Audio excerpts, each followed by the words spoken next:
नमस्कार.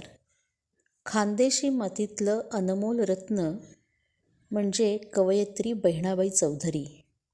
आज त्यांचा स्मृतिदिन. त्यांची माहेराची वाट ही माहेरच्या प्रेमानं ओथंबलेली कविता सादर करते.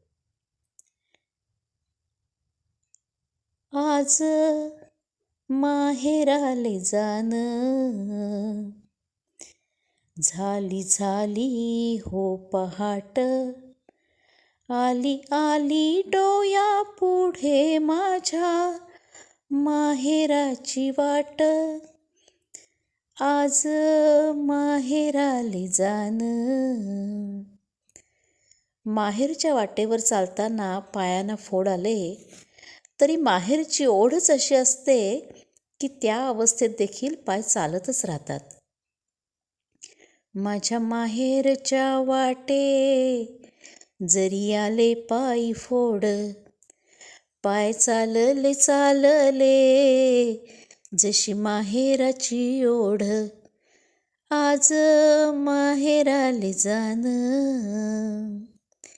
माझ्या माहेरच्या वाटे जरी लागल्या रे ठेचा, वाटेवरच्या दगडा तुले फुटली रे वाचा. आज माहेराले जाणं.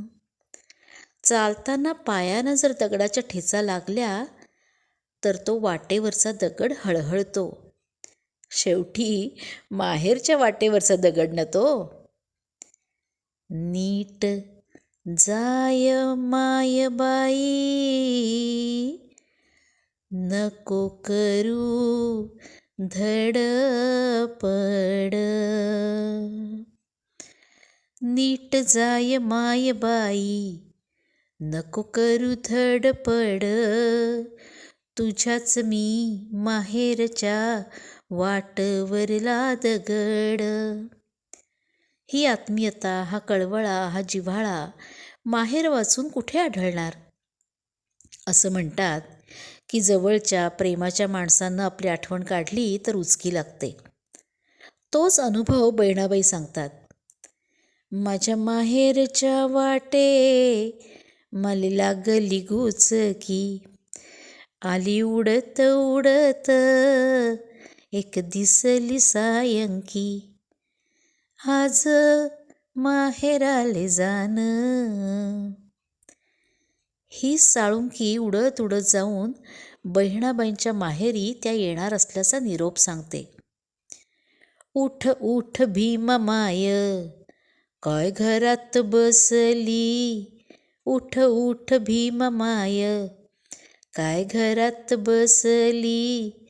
कर गुरमय रोट्या, लेक बहिणाई आली, लेक बहिणाई आली. खरंच सर्व सासूरवाशिणींच्या सर्वस्पर्शी मनोगताचं हे विश्लेषण म्हणजेच माहेराची वाट.